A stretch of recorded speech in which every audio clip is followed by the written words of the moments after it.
So we'll just start and just see how we go and have some fun, and we'll just do 5-10 minutes, and then if it sounds all right, I'll put it up, and we should be able to. I should be able to make it work. So we can only fuck it up, man. We can only fuck it up. So here we are, episode 3 of Ran's Rambling Rants, and we're with the most awesome, the most amazing Trav Condon in The Turtle. How are you, buddy? I'm good, mate. Well, I mean, as good as I could be after the weekend that we just had. Yeah, it was a challenging weekend. I know you were very excited to get out and race, and I know that you had to work your ass off with a lot of renovations and a lot of extra work to get to the track and actually get to have some fun and therapy. And then it turned around and sort of bit you, but that's racing, isn't it? That is racing, Rand. Unfortunately, you know, I was definitely keen. You know, we finished our renos last Thursday, which, you know, nothing like going down to the last minute. But, yeah, to get out there, I actually did a really good time in practice, better than the time I did in qualifying, so I was even more excited on Friday. But still happy to, you know, be in P4 for the start of race 1. So that was, you know, really encouraging and good to see after not really having much experience on the track in the dry. So you haven't driven Phillip Island very much in the dry. I didn't realise that. No, I'd only done the one weekend before. I'd never been to Phillip Island until, you know, the last round of which was mainly a wet weekend anyway, and yeah, we put out some really good numbers in the rain. For, you know, obviously never been there before. Well, I reckon your numbers were probably better than me, and I've been there lots of times. I fucking hate the rain. I know you love the rain. It's one of those. It's definitely one of those things that divides opinion, doesn't it? When it starts raining, especially in sports sedans. Yeah, I think it just comes down to, you know, balance as well in the car, and you know, if I haven't got heaps of horsepower, so that helps with the balance of my car in the rain. You know, I can probably stand on the gas a little bit harder than some and utilise the good balance. Or maybe you're just like a Michael Schumacher, a rain master. Oh, I'm more like a Rain Man. Rain Man, but Rain Man is very talented in certain ways, so that's maybe you as well. So moving on from Phillip Island, obviously you got to have a bit of a chat on the microphone and do some commentary, which was really good fun to hear. But I know that you're already focusing on Calder, which is I think only it's not even 3 weeks away now, is it? It's less than that, I think, isn't it? Yeah, well, it is less than that. I'm definitely counting the days, and then it'll be counting the hours on. I had to pull the motor out Monday, so we could just get stuck straight into it and pull it apart and see how far gone everything is. And it's definitely had a pretty hard hit, you know, where it smashed the rod in half. And the rod didn't put a hole in the block, but it's cracked the webbing a little bit, which we'll be able to weld that up and fix everything. The sleeves are ordered. We're going to put a few Darton sleeves in it to try and get rid of that big long crack that goes from top to bottom the whole way. You know, a couple of valves. The head actually survived really well. So yeah, we're onto it, and the machining of the cylinder is going to happen today, so that'll come out and to get onto welding of the block. But time is definitely ticking. And I suppose it just shows, you know, I over the years I've spoken to lots of people about, I don't have the time to race, I don't have the money to race. We both struggle from, I suppose, both of those things at times. But I suppose at the moment you're a very good example of someone that's just got blind passion, I suppose. And I think it's good for people to hear how much work you put in, because I think on one hand it sounds daunting, but on the other hand I think it's inspiring, and it should hopefully inspire others to just, if you want to race, you know, you might not be able to get to do it exactly how you want, but you can get out and do it, and you might not be able to race as much as you want, but you can get out and do it. And I just think it's really good that you're very honest with that and straight up, and show people that grit and determination and sheer stubbornness can get you to the track.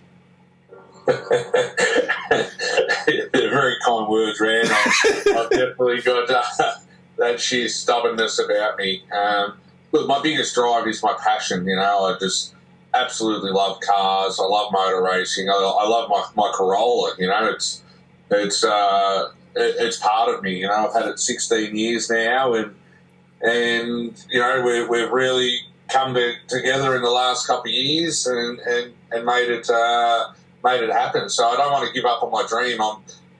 I had a friend die at a young age, Christian King, and he lived the dream all the way to the end. And I want to make sure that I've got, I make every opportunity to live it as well, and I think that's really important. Don't just sit there looking at it.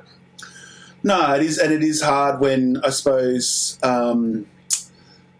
what can I say? Like when you don't have the fun. It rings true for me. I'm sitting there looking at it at the moment. I've been working on it. I didn't work on my car a lot over winter because I was a bit flat on everything. But it's one of those things, like we're getting older. We see people around us passing away or unwell and, family members and whatnot. And it sort of brings to light that you only get a very short time on this planet. And if driving around in circles in a noisy race car is what floats your boat, you've got to get out there and do it as much. And I must admit, it's last few days I've went, stuff it. I can't afford to do Calder, but it's 10 minutes from my friggin' house. And I'd be mad not to try and get there. I paid for my license this morning. It's that dire, but I've paid for it. And, and guys like you, and I pay a lot of credit to you these days, and obviously to someone like Gary Roberts as well, who both sort of inspire me to get off my ass at times when I'm, we all feel flat, and this is our therapy and our passion that we spend all this time working towards. So I think it's really good that you're in the sport, Trav, and, I know a lot of people feel the same way. Oh, thanks, Rand. And just touching on, watching your little journey as well. And, you've got an amazing car there that, it may have taken you a little bit longer to get to where you're at now, but you're there, it looks great in the orange, by the way.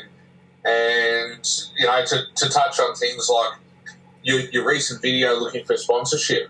Now, that's something that I'm constantly doing, constantly chasing, because like you, I don't have much money to put towards racing, but I'm very grateful for the sponsors that I have that do help put in. You look at people like Kev the Toey. Now, Kev's like my biggest ambassador. He is out there and he asks everyone he comes in contact with for sponsorship for me. We're lucky where we get to save money with, Penrite Oil. Both you and I are their brand ambassador, and not only, are they a great Australian made product, but to have, all these people around us, I've got Snap-on Ringwood and Moorabbin that work together and support me. Of course, there's lots of little Snap-on vans out there that plenty of people could, ask each and every one of those people for a little bit of help. I've got the local paint company, Eastern Auto Paints, that they also look after me, every little bit helps, and, selling that real estate is so important. Something I learned from John Bow. I said, what's the secret? He says, ask every single person you talk to. And then he says, and when you've asked them, ask them again. So, Look, I must admit, I used to be much more like that pre-COVID days and in my early days of racing sports sedans. I watched a thing on Patrick Dempsey, of all people, with Porsche. And, he's loaded. He's a film star. And if everyone, I'm sure, knows who he is. And he was like, you got to ask everyone, ask your friends and everything. And I must admit, I did that. And I actually lost a friend. We fell out over sponsorship and me wanting sponsorship and a bunch of things. And after that, it really, it bit me, I suppose. I felt like I don't want to just be asking everyone, but you are right. You need to.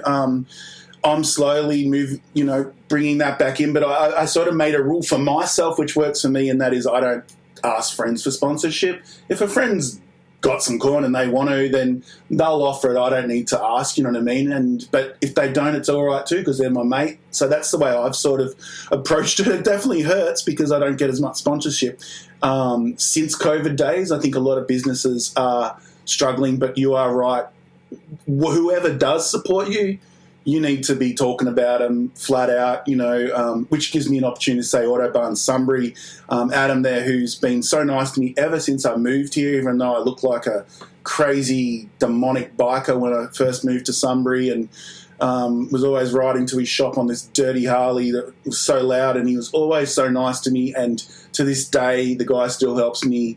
And guys like that, and like Penrite as well, and Raceworks and Haltech, sometimes they're just giving you a discount, but that's still a discount at all. And as you know, at times, mate, every penny can make a difference on whether you're on the track or whether you're not. Mate, they say $20 is $20, right? And what we'll do. Robbo sent me a picture of a snake he had out the back of his place the other day, and he goes, "There's $35 under that." I said, "I will fight that snake with my bare hands for that $5." Exactly. And I suppose, look, and talking of Robbo, who, like, despite he obviously runs nationals and does so much work for that.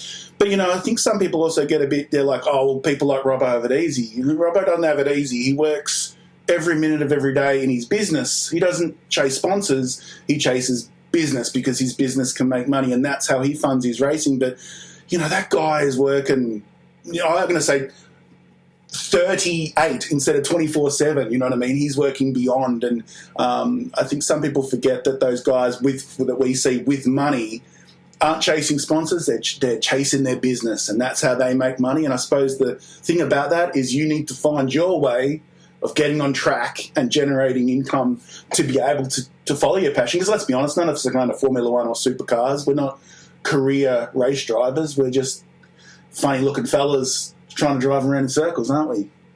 Yeah, that's exactly right, Ryan. And to be honest, I'd just like to touch on what Michael Robinson does.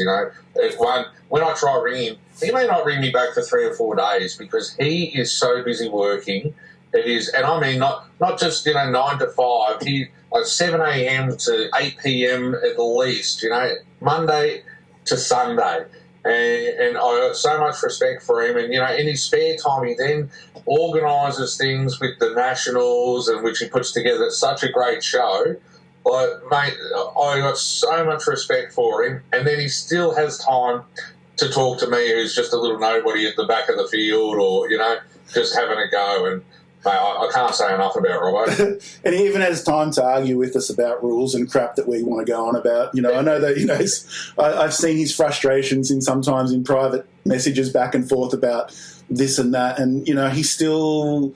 Look, I know, there's obviously always discussion around rules and regulations and what should sports sedans be and what shouldn't it be. But in the end, he's in the trenches doing it. We're just throwing grenades over the wall and hitting him and people do that.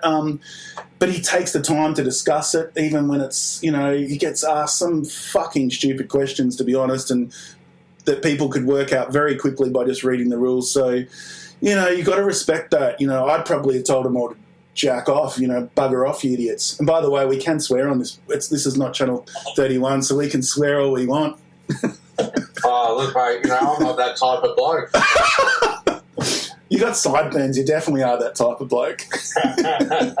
But anyway, Trav, I just, I wanted to start trying to chat to some more people. There's only so much rambling from me that we want to hear and that I want to hear. So I know that there is a lot of people that want to hear from guys like yourself, and I definitely want to try and just have chats with people, because I know that the sports sedan fan base out there really enjoy hearing from drivers. And, I know that we both say we're small fry, but we're not. We're part of sports sedans. You're part of sports sedans. The people that we look up to and all the cool legends and myths around it. One day one of us might be one of those people that they're like, do you remember when Trav was driving it there and he did this and blah, blah, blah. And I think that's what we forget. People always look at the old days, well, that they were the good times. Well, this is the good times, because one day this will be the old days.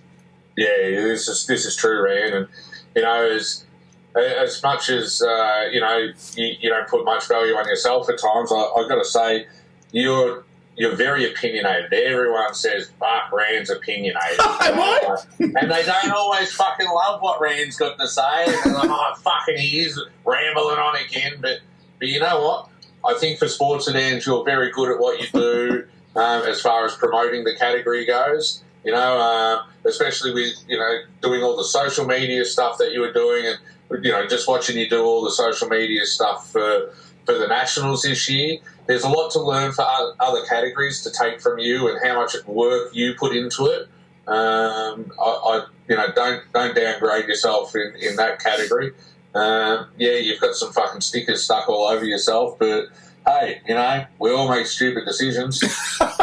It's funny, isn't it? Like, I suppose, like, I don't feel that opinionated, which is the funny thing about it. And I also keep a lot of my opinions to myself. So you can imagine how much is. Imagine it'd be like a wild ride if you just said everything out loud. Jesus. I try to not.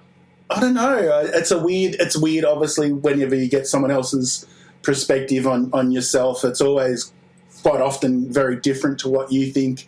I think the main thing is my general opinion or whatever it is generally quite different to the status quo. So it seems quite opinionated, where I'm just like, you know, I'm almost speaking from an alien world. That's what it feels like at times. So, but yeah, look, thanks for that. Look, yeah, look, like yourself, it's just stubborn passion, isn't it? Something about sports sedans that is so cool, and it does bring out a lot of opinion and a lot of passion from people.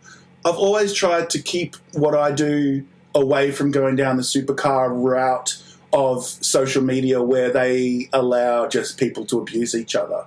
And I've always tried to keep that away from sports sedans, which upsets some people.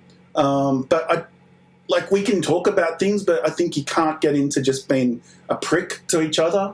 Even if you think blue's green and I think green's blue, we've got to just be cool about it. We can't, you know, people get quite nasty online these days, and it's hard work to keep things clean and happy, or I don't know, even. And that's because not enough people have been punched in the face, right? That's a fact. 100%. And you know, I'm not going to name any names, but there's people that I've seen online that are horrifically rude pieces of shit.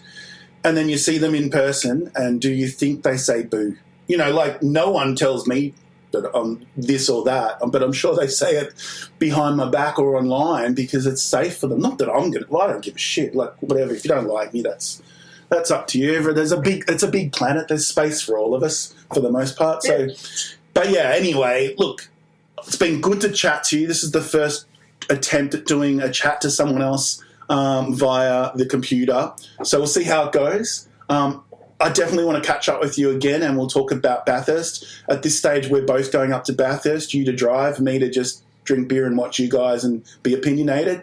But we should be able to catch up in person and have a bit of a chat and talk about how that's all going. So, we'll definitely be able to do that at Calder, because I'm sure Calder, yes. Yeah, I'm sure you're going to find a way, mate, and that'll be really good to race you there. Well, you get to see. You get to that Dodge-powered machine just fire up and scream past me. It's not going to happen. Honestly, I just want to put that out there. I'm going there to do laps. I have no idea. I think I'm going to be a fair bit off the pace. That car scares me. I'm not comfortable in it, and that's my aim, is to get a level of comfort in it. You're never super comfortable, I suppose, but. You know, when you look at people like young Steve Tomasi, he looks bloody comfortable in that Calibra now. It makes me think of Tony Ricciardo. They just throw that car around like it's a little pedal go-kart. Like, it's very impressive. And I think that's where I just want to get comfortable in that car at the moment. You know, full throttle scares the shit out of me. So I know from talking to other people that I look up to, they, to varying degrees, went through that. I've been a bit scared of their cars in the early days, so just got to persist. But yeah, we'll catch up at Calder. Good luck. If anyone wants to help Trav, hit me up or hit him up. If you can't find him, you should be able to. Soda Blast Racing, and let's get the turtle and the weird guy with tattoos on his face to the racetrack. Yeah, thanks, mate. I appreciate it. And just one thing I'd like to say is, I know it's only new, this podcast. Get behind it. You know, support Rand, because it'll definitely help with sports sedans in general, which is a great category. And I'd like to nominate Nick Smith to get on board for an interview too. He can talk about fire prevention. We've all three of us have had that. Whenever I talk to Gaz, I'm like, oh, he's had it as well. I think it's a sports sedan thing. If you haven't caught on fire once, have you really raced sports sedans? Exactly. All right, buddy. Good to chat. All right, Thanks. thank you.